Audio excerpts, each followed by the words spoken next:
So, there are a lot of people out there with bigger platforms, more influence, louder voices, but they either don't want to say what needs to be said, don't know what needs to be said, or they're afraid to say it.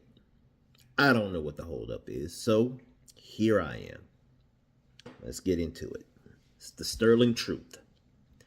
I've got 8 pillars that I believe can actually fix this country. This isn't just a list of ideas. They connect, like your backbone to your tailbone. Take one out, the rest collapses. So number 1, term limits.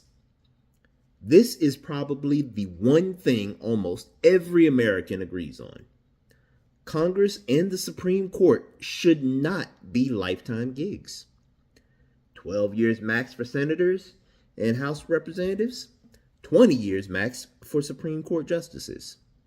No one should be in federal office past the age of 68. If you're elected at 65, fine. You can finish your term, but that's it. Judges follow a similar rule.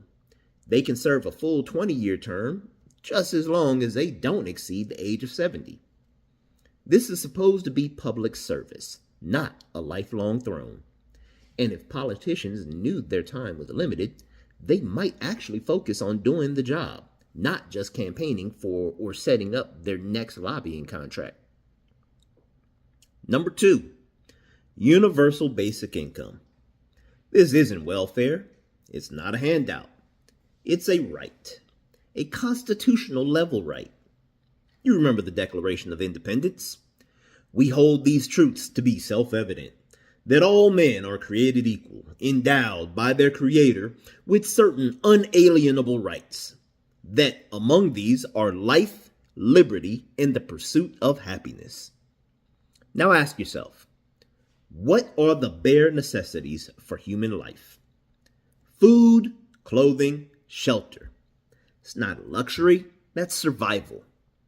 The UBI sets that floor. It guarantees a baseline of dignity. Seriously, how can someone pursue happiness if they're working 2 jobs and still can't afford rent, food, or childcare? You can't chase dreams when you're barely staying afloat. And to explain the why more clearly, let's talk about Maslow's hierarchy of needs. It's a well-known psychological framework that explains what human beings require to thrive. Physiological needs is number 1, food, water, shelter. Number 2, safety, health, stability, protection. Number 3, love and belonging, community connections. Number 4, esteem, confidence, achievements. Number 5, self-actualization, purpose, growth, creativity. But if the bottom layers aren't met, you can't meaningfully reach the top. So when people say a UBI makes people lazy, that's backwards. Poverty doesn't create productivity, it creates desperation. A UBI is how we stabilize the foundation so people can rise, not just survive. If you're wondering how we pay for it, that brings us to pillar number 3. Fair taxation and corporate responsibility. Billion-dollar corporations rake in profits using American infrastructure and workers and pay little to nothing in taxes. Meanwhile, teachers are buying their own supplies. That's not just wrong, it's exploitation dressed in a suit. We close the loopholes, shut down the offshore games. If you profit off the American people, you contribute to the American people. That is how we fund the UBI. The money is already there. We just stop letting it hide. Number 4, decentralized federal power. Now, bear with me. Not everything needs to come from Washington, but we also have to be honest. Some states will never do the right thing unless they're forced to. So this isn't about removing federal authority. It's about balance. We can let the states lead, adapt, and innovate, but we still need national baselines, especially for civil rights, education, and critical infrastructure. Every child in America should learn how to think, manage money, navigate technology, and take care of their mental health. That's the baseline. States can build above it, but they should never be allowed to fall below it. We should also empower states to push innovation, whether it's solar roadways, microgrids, or clean transit. Let the solutions grow locally, because when enough states get it together, we won't need to wait for Washington. Number 5, education for the real world. Our education system is outdated. We teach students to memorize and test while ignoring the skills they need in real life. We need to teach financial literacy, mental health, trades and craftsmanship, digital fluency, civic responsibility. And we must stop funding education through local property taxes. That creates inequality by design. Federal funding, local control, equal footing to start, freedom to build from there. Ethics over influence, number 6.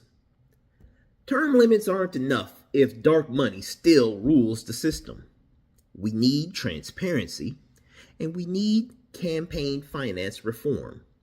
And we need to stop pretending that lobbying is just part of the process.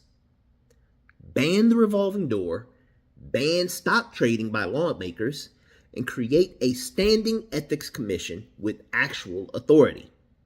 If you want to serve the people, do it in the open or step aside. Number 7, infrastructure and resilience. Everything else depends on this.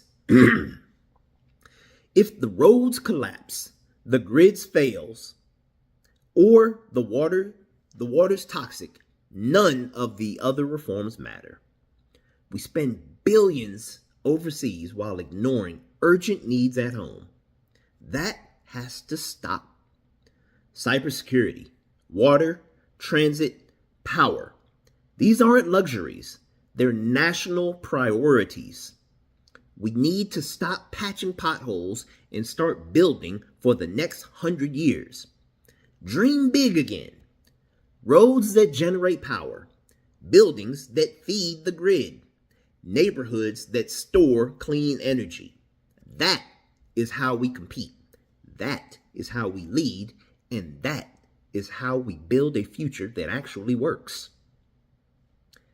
Then number 8, the Congress of States.